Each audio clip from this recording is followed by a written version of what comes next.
All right, so we are live on YouTube and we are ready to go.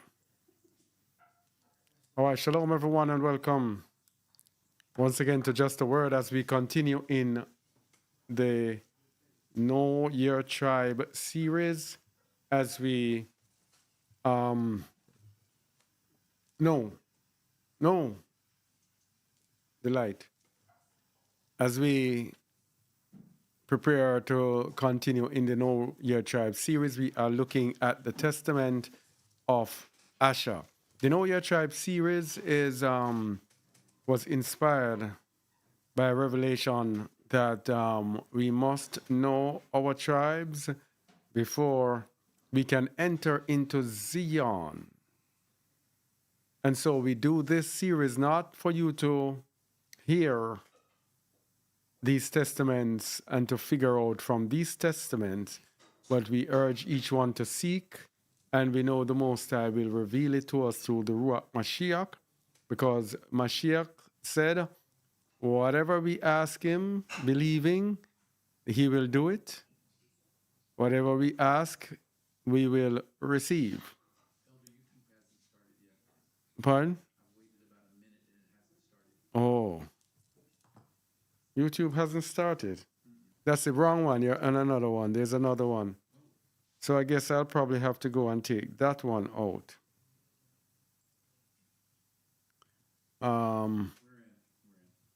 Yeah. So I'll probably have to go into YouTube and take out that false one.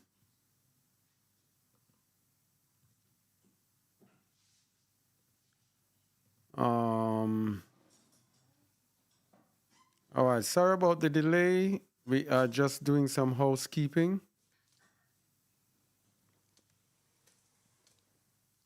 Yeah. Just doing some housekeeping and removing the stream. All right, removing the stream that should not be there.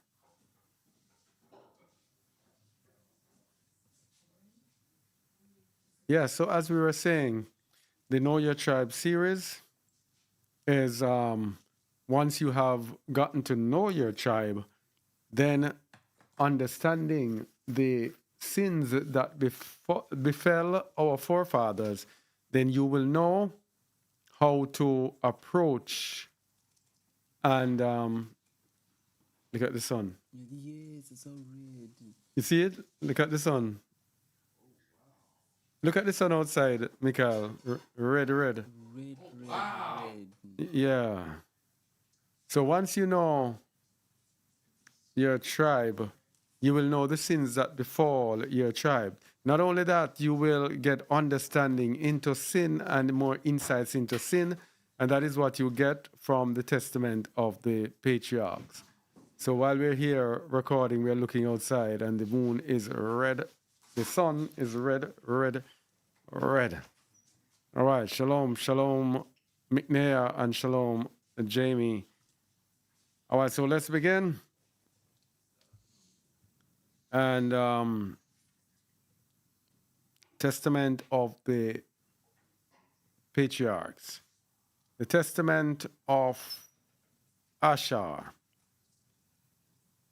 And let's begin. Let me switch this. Go ahead, please. A copy of the testament of Ashar, the things he spoke to his sons in the 125th year of his life. While he was still healthy, he said to them, "Listen, children of Ashar, to your father, and I will show you everything that is right in the sight of Elohim." All right, so let us hear everything now that is right in the sight of Elohim. Elohim. Elohim. Go ahead.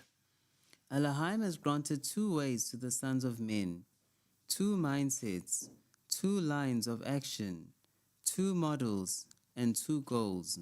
So we were designed this way with tools in mind.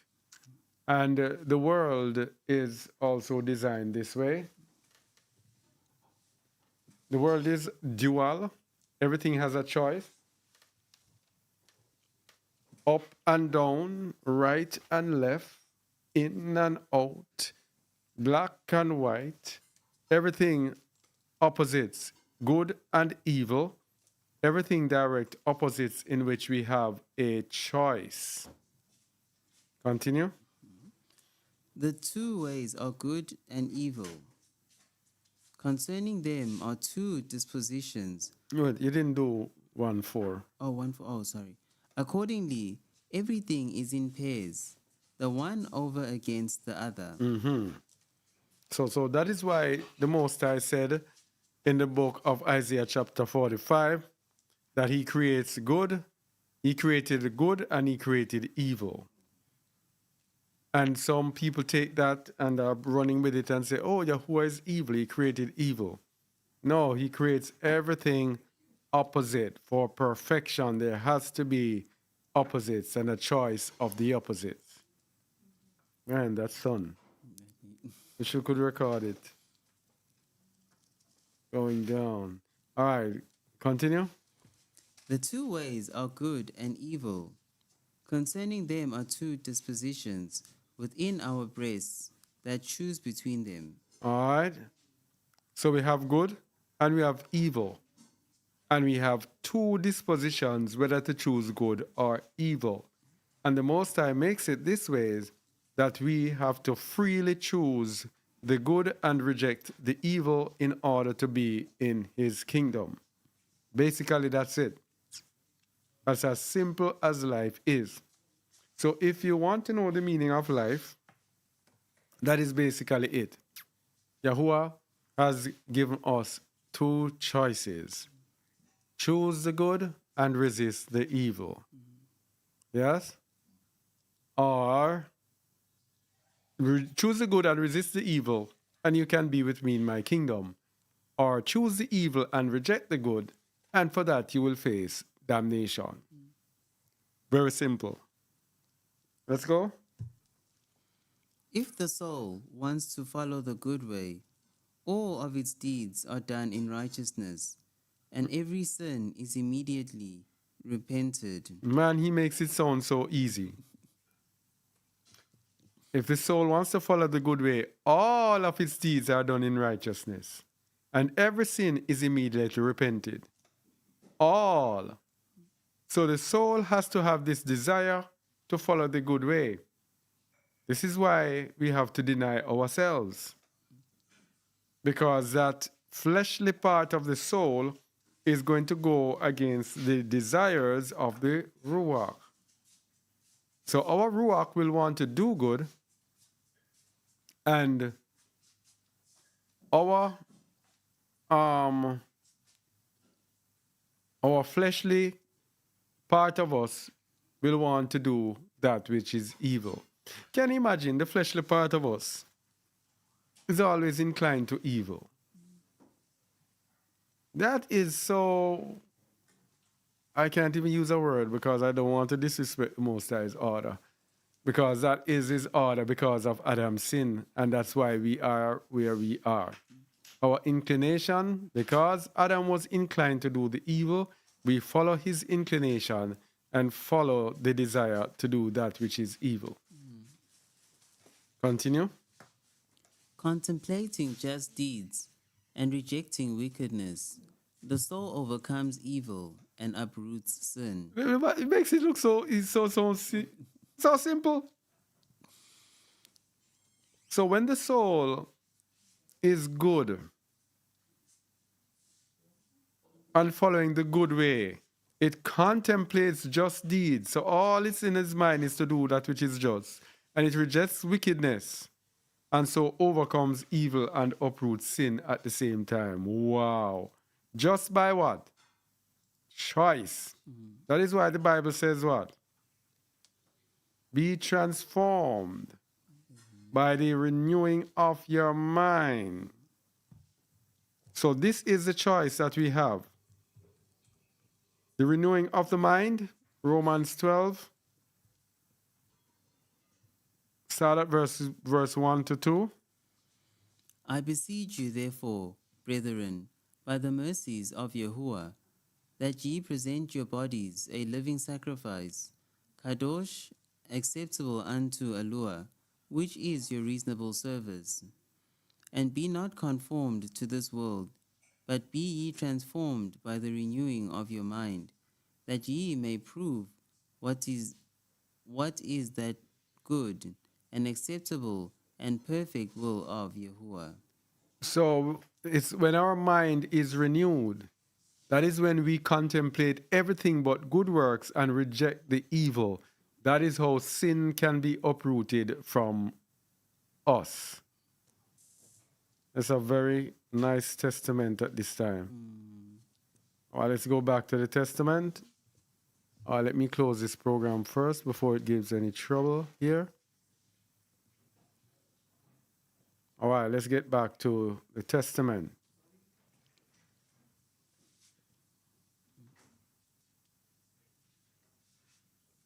Verse 8, though, on the other hand, But if the mind is disposed toward evil, all of its deeds are wicked.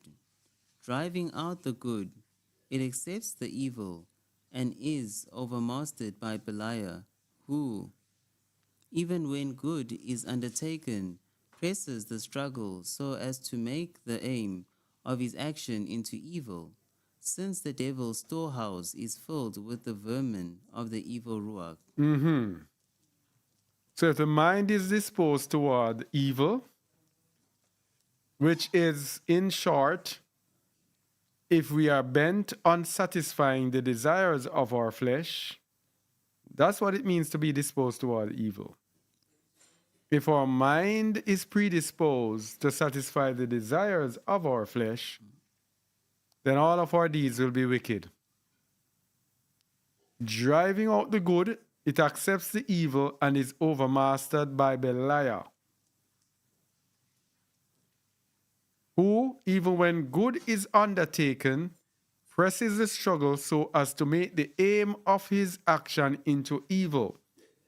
So even when we do good, Beliar tries to warp the good to end up being evil. Since the devil's storehouse is filled with the vermin of the evil ruach. So as long as you give the devil any chance, he has so much weapons. Even when we do good, he will turn it into evil. And this we see with the best people to use is sinners. Sinners do good. They do a lot of good. They will give to the poor. They will help the struggling people and all of that. But in the end, they always end up going and turning back to sin. Yeah? 2 verse 1. The soul, they say, may in words express good for the sake of evil, but the outcome of the action leads to evil. Oh, what that is saying, the soul may in words express good for the sake of evil. So that happens with schemers, deceivers, people. An example of this, a fine example of this, is I don't know if any of you have had the experience that I've had with the Kenyans on Facebook. It seems that there's an industry on Facebook, an orphans industry. For 2+ years, every Kenyan that has come and befriended me, I can remember almost everyone.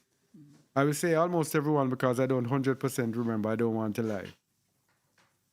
But everyone comes having a problem, and almost all of them is orphans. It's all about. The soul, they say, may in words express good for the sake of evil, but the outcome of the action leads to evil. Because no doubt when they get that money, and we know that this is what they do in the world, they have their donor agencies and tell you, oh, help starving people in Africa. And then under the scenes, you hear how it is just a scam. They get the money and they enrich themselves. 2 verse 2. There is a man who has no mercy on the one who serves him in performing an evil deed.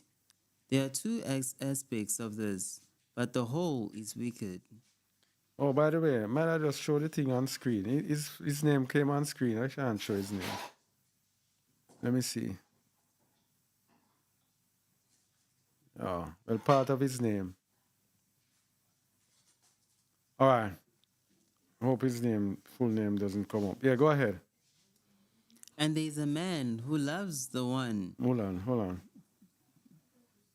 Let me try it and see what happens.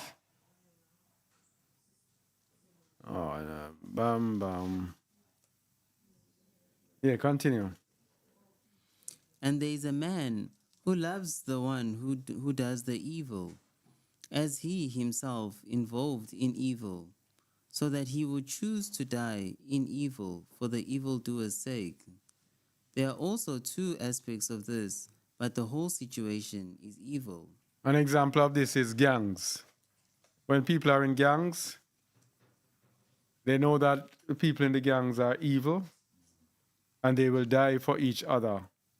The whole outcome of the situation is evil. Verse 4. Although indeed love is there, yet in wickedness is evil concealed. In name it is as though it were good, but the outcome of the act is to bring evil. Now, how can these patriarchs understand all of these things, these detailed things those days? This is a ruach. Although indeed there is love is there, yet in wickedness is evil concealed. So as long as you're in a gang and in wickedness, that love that you show, it says evil is concealed in that wickedness. So it's not really, really, truly love. And I know this, having lived in an area where a small community where gangs were rampant one of the times, and these men were willing to die for one another, as long as they were good with each other. But when they fell out, they became enemies and turned on each other, and friends became enemies.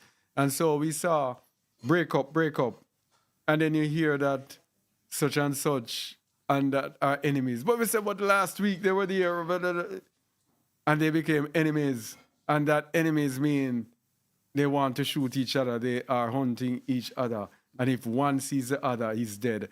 Friends, only a few days before, become bitter enemies. This is evil. Verse 5. Someone steals, deals unjustly, robs, cheats, but yet has pity on the poor. Robin Hood. This also has two aspects, but is evil as a whole. All right. So when you rob from the rich to give to the poor, it says it is evil as a whole. Continue. He who cheats his neighbor provokes Elohim's wrath. He who serves falsely before the Elohim and yet has mercy on the poor disregards Yahuwah, who uttered the Torah's commands. He provokes him, and yet he alleviates the blight of the poor day laborer. So no matter what we do good, if we cheat our neighbor, we provoke the wrath of Yahuwah. But we have mercy on the poor. How many times have we been in communities and seeing the men who do evil? They are enforcers, wicked men, bad men. They take care of the poor, and they believe that they are doing something good. It says you are disregarding Yahuwah's command, because Yahuwah's word says, "Thou shalt not murder," and all sort of different bad things that these people are doing. Verse 7. And then, like in Jamaica, when you have these men They help the community. If the mothers cannot afford to send the children to school, they will provide school fees. Back to school, they provide uniforms. When the mother has no money to send the child to school, they provide the money. And then, if that um, if that man gets into trouble, the whole community comes together and protests and all of those things. But the word is saying that that is evil. So this is actually saying for us that any sort of evil that is with us is not good. We have to be 100% pure. That is why the word says, be ye therefore what? Perfect. Because what is showing us here is that we have good, but there is no perfection. Continue. He defiles the soul and takes pride in his own body. He kills many, yet has pity on a few. This also has two aspects, but is evil as a whole. You see it, Yermilel. This is the done thing in Jamaica. He defiles the soul and takes pride in his own body. He kills many, yet has pity on a few. Verse 8. Someone else commits adultery and is sexually promiscuous, yet is abstemious, moderate in his eating. While fasting, he is committing evil deeds.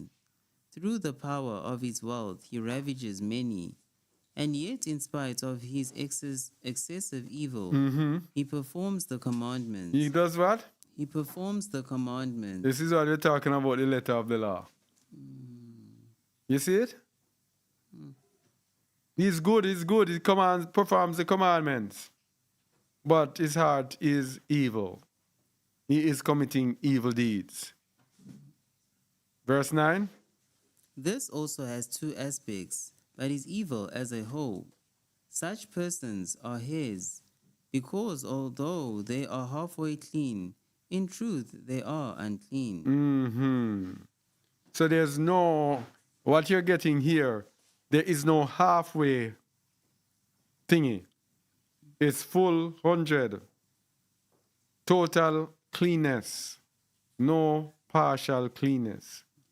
So when Hamashiach said, be ye therefore perfect, and when Yahweh says, you shall be kadosh as I am kadosh, they are, this is what we are speaking about. 2:10. For this is what Elohim has said on the tablets of the commandments.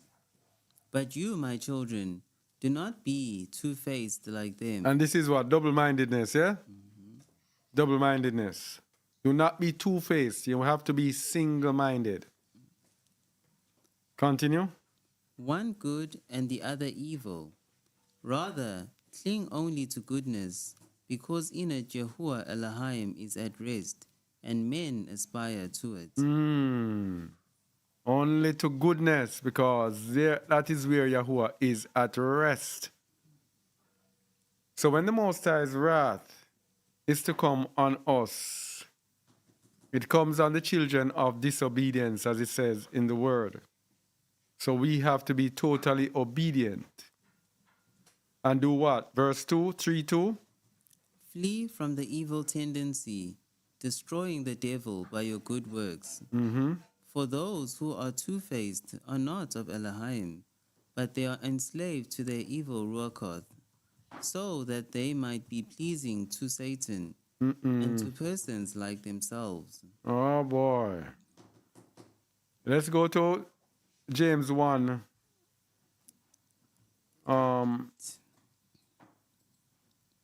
Let's start at verse 5.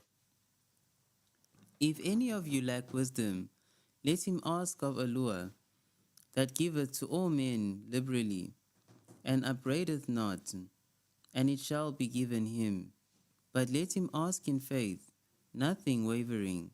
For he that wavereth is like a wave of the sea, driven with the wind and tossed. So this wavering, this double-mindedness, it is both in how we believe, and it is also in our actions between good and evil. So if we even waver in our belief, the Most High does not like that, because what? We are going to be unstable. Verse 8 or 7. For let not that man think that he shall receive anything of Yahuwah. A double-minded man is unstable in all his ways. Unstable in all his ways. This is what it's speaking about right here in the book of Ashar. Let's go back to it.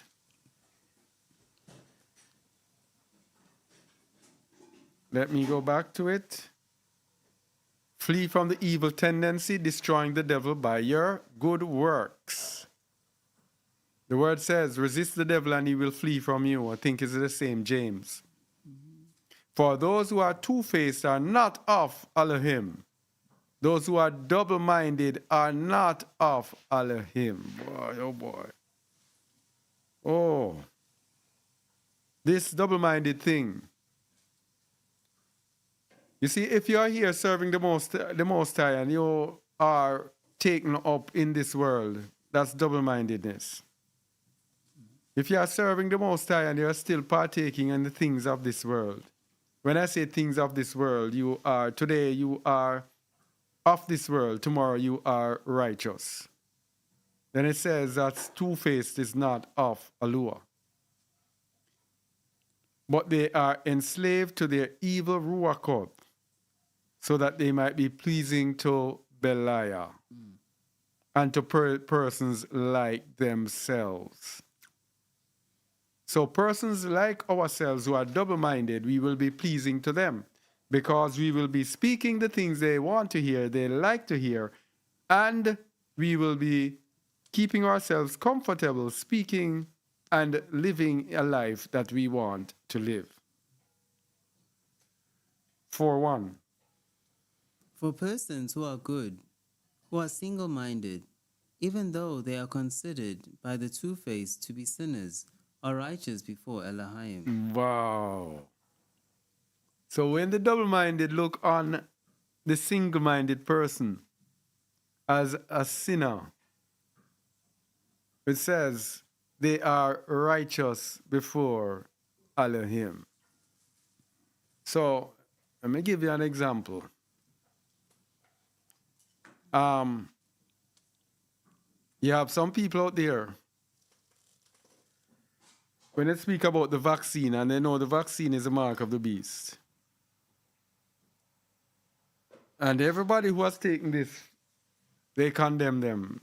And I've seen it sometimes. Cannot salvation, they will be damned and this and that and this. You see, if somebody has taken that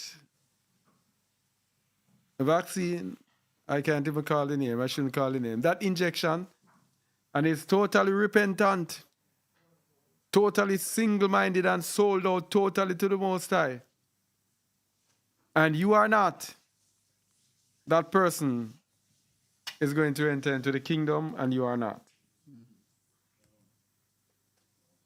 Read 4:1 again, please. For persons who are good, who are single-minded, even though they are considered by the two-faced to be sinners, are righteous before Elohim. Is it? And how are we righteous?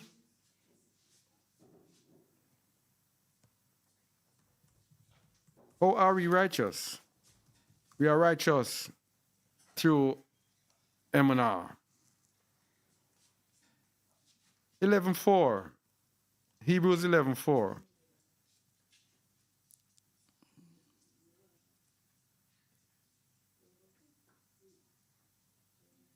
By faith, Abel offered unto Elohim a more excellent sacrifice than Cain, by which he obtained witness that he was righteous, Yahuwah testifying of his gifts, and by it he, being dead, yet speaketh.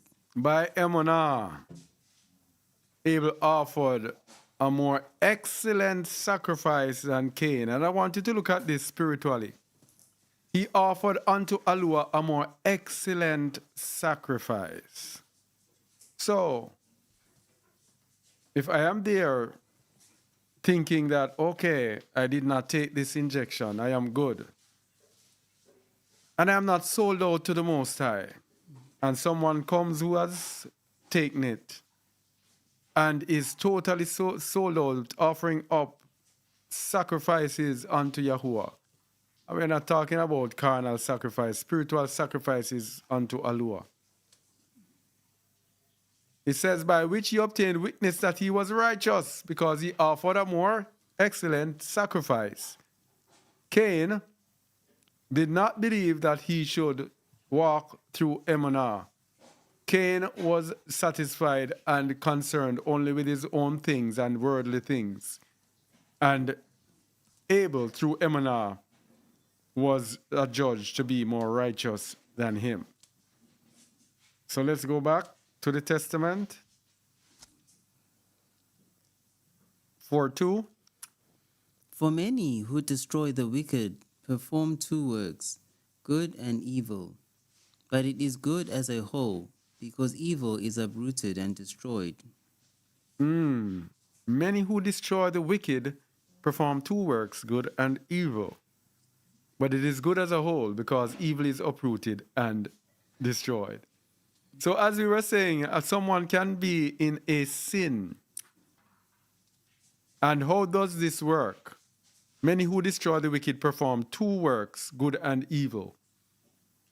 It depends on the heart, and it depends on the single-mindedness.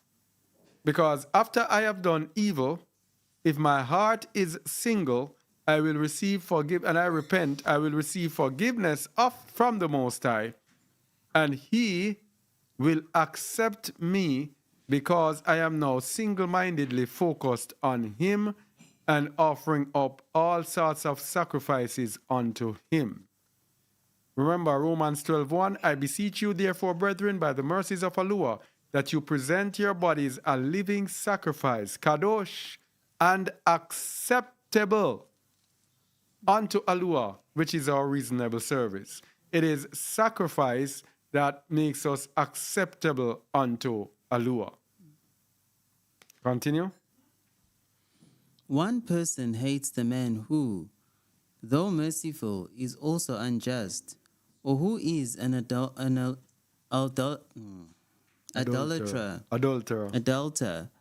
even though he fasts, and thus is two-faced.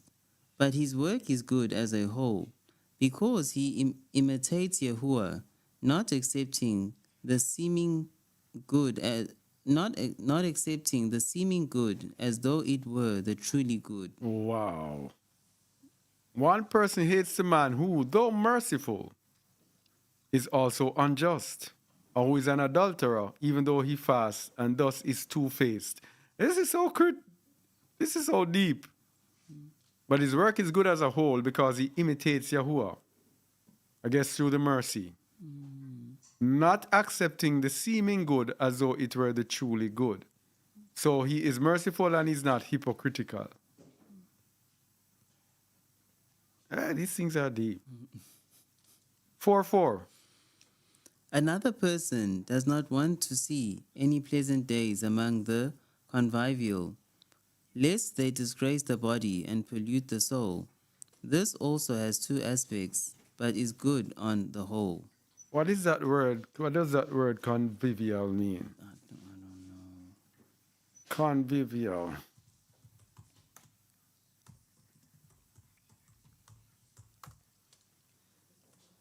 Convivial. Friendly, lively, and enjoyable. Oh, viv as in vivacious. Friendly, lively, and enjoyable. So, let's go back and see what we get.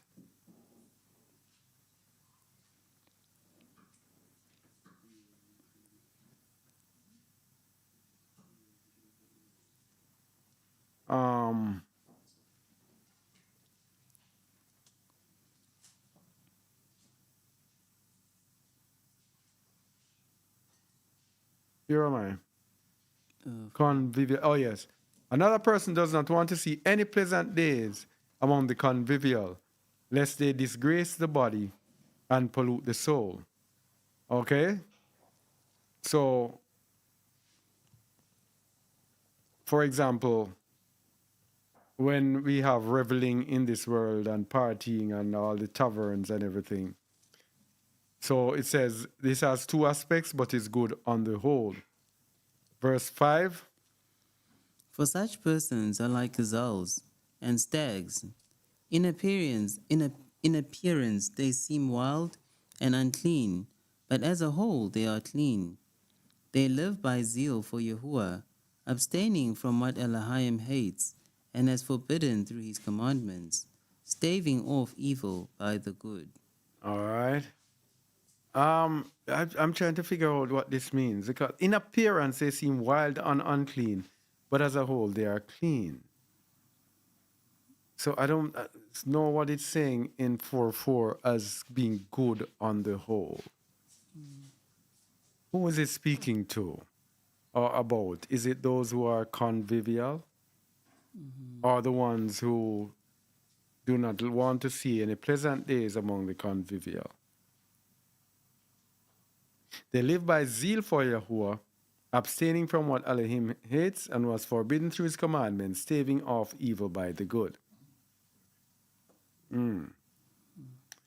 Anyway, 5:1. Children, you see how in everything there are two factors, one against the other, one concealed by the other. In possessions is greed, in merriment is drunkenness, in laughter is lamentation, in marriage is Dissoluteness. dissoluteness. Mm-hmm.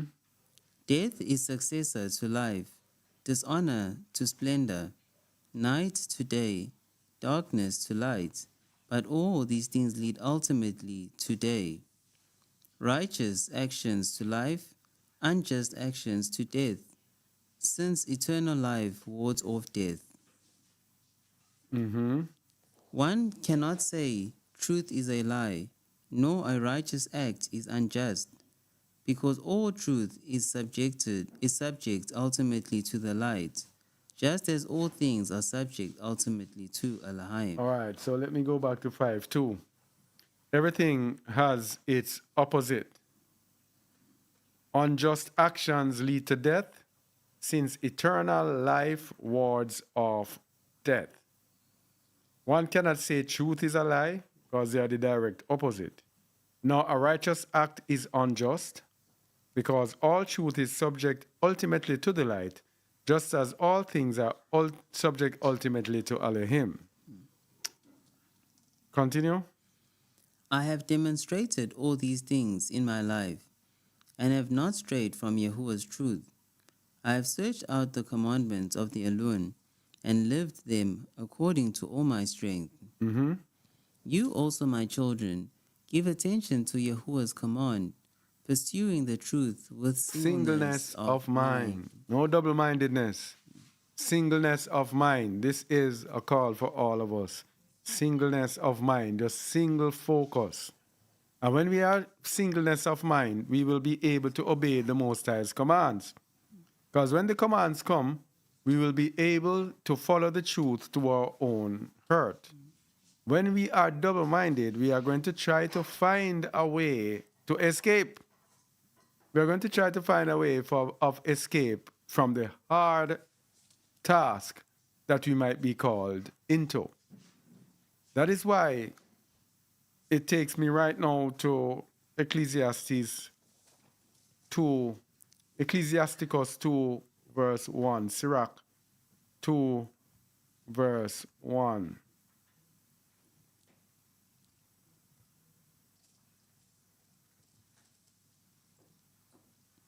My, Pursuing the truth with singleness of mind. This is why it's important. Go ahead. my son, if you come to serve Yahuwah, prepare your soul for temptation.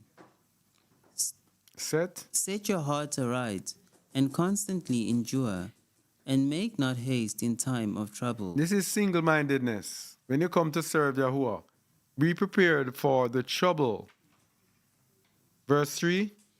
Cleave unto him, and depart not away, that you may be increased at your last end. Thou mayest be increased at thy last end. Set your heart aright and constantly endure. This is what it's speaking about in Testament of Ashar 6, verse 1. Read it again, please.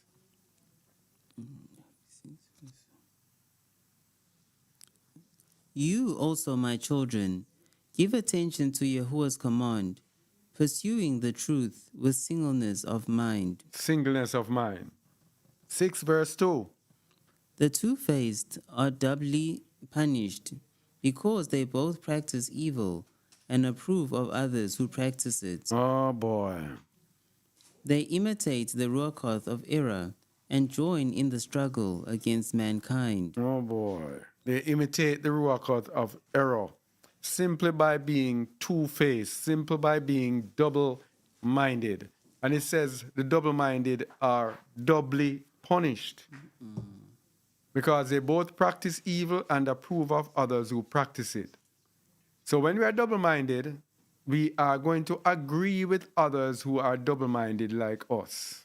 Oh boy, and partake of the sins of the double-minded.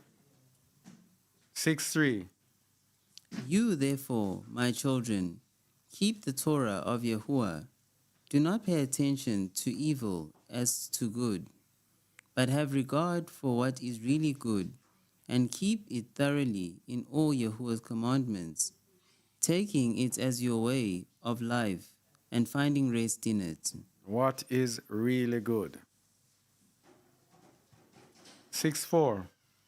For the ultimate end of human beings displays their righteousness, since they are made known to the angels of Yahuwah and of Satan. For when the evil soul departs, it is harassed by the evil ruach, which it served through its desires and evil works. Or evil ruach. One ruach. You have ruach? Evil ruach. Yes, there's one. You say it again. For when the evil soul departs, it is harassed by the evil ruach, which it served through its desires and evil works. But if anyone is peaceful, with joy he comes to know the angel of peace and enters eternal life. All right, so you have the angel of peace and then you have the evil ruach. This evil ruach in the shepherd of Hermas is called the angel of wickedness or the angel of iniquity.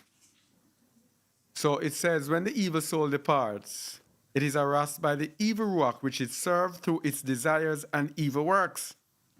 It says it in the book of 2nd Esdras, is it? The extended verses in 2nd Esdras that tells us what happens when we die. I think that is where we see it. We see it in the apocalypse of Shaul or Peter of Paul. Yes. That tells you that this evil soul will be mocking you and said, wretched soul, why did you do this? And why did you follow me? And why did you do that? It is harassed by the evil ruach, which is served through its desires and evil works. So through our desires and our evil works, we serve these evil ruach. Now we have to really, really look into this thing because this thing is really serious. This is why we have to get rid of our desires. Because our desires are rejected when we deny ourselves. So as long as the self is there, this evil ruach will be leading us into destruction.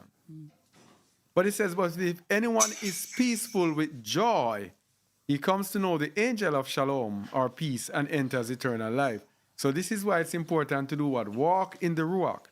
Because the fruit of the ruach is what? Love, joy, peace.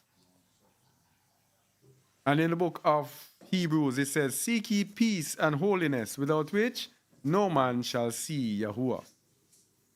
So it's important to walk in the fruit of the ruach. 7:1. Do not become like Sodom, which did not recognize Yahuwah's angels and perished forever. Mm-hmm. For I know that you will sin and be delivered into the hands of your enemies. Your land shall be made desolate, and your sanctuary wholly polluted. Mm. You will be scattered to the four corners of the earth. In the dispersion, you shall be regarded as worthless, like useless water, until such time as the Aluan visits the earth. He shall come as a man And that's them putting this in. crushing the dragon's head in the water. He will save Yasharal and all the nations. Mm-hmm. Tell these things, my children, to your children, so that they will not disobey him. So the Hamashiach is going to recover Ashar as all the other tribes. Hamashiach is going to deliver them. Continue. Okay. For I know that you will be thoroughly disobedient, that you will be thoroughly irreligious, heeding not Elohim's Torah, but humans' commandments, being corrupted by evil. Mm-mm. For this reason, Human commandments, rejecting the Torah. This is why it's important. Revelation 14:12. Here is the patience of the saints. Here are they that keep the commandments of Allah and the emanah of Yahusha HaMashiach. That is how the tribes will be delivered. Continue. for this reason, you be scattered like Dan and Gad. My brothers, you shall not know your own land, tribe, or language. Whoa. Read that again. For this reason, you be scattered like Dan and Gad. My brothers, you You shall shall not not know know your own lands, tribe, or language. This is what has befallen us. We don't know our own lands, we don't know our own tribe, and we don't know our own language. We are scattered all over. And so that means that Asher will not be in the land. He's also in the diaspora. Huh? He's also in the diaspora. Yes. So Asher is also scattered outside the land, speaking different languages. Verse 7. But he will gather you in faith through his compassion and on account of Abraham, Ishak, and Jacob. Mm-hmm. After he had said these things, he gave instructions, saying, bury me in Hebron. And he died, having fallen into a beautiful sleep. And his sons did as he commanded them. They took him up to Hebron and buried him with his fathers. Wow. Asher. Huh? Yes. Peace is one only one that died in sickness so far is Reuben. And because of the sin that he committed. Only one. But he was forgiven. But the rest of them died peacefully. They said when this started, it says he was in good health before he spoke. Yeah? But after he delivered the testament, Most High took him. Wow. So Asher will be outside of the land. Also in the diaspora. So it's gonna be hard to figure out all Yasharal. It's gonna be hard. Difficult. You don't know where Asher actually is. Oh, probably in the United States as well. Yeah. Anyways. Yeah, only hope this was edifying to you. And the Testament of Asher as we continue the Know Your Tribe series. And while we're doing this, and we are compiling all of them into a playlist, and so that anyone can go and see all of them. All right? Thank you all for watching. Shalom to those who are on Zoom. McNair, Jamie, Eliora, Mikael, Mavis, Yeah. Sirial. Yeah. All right. Shalom. Shalom. Shalom. Thank you and shalom. Shalom.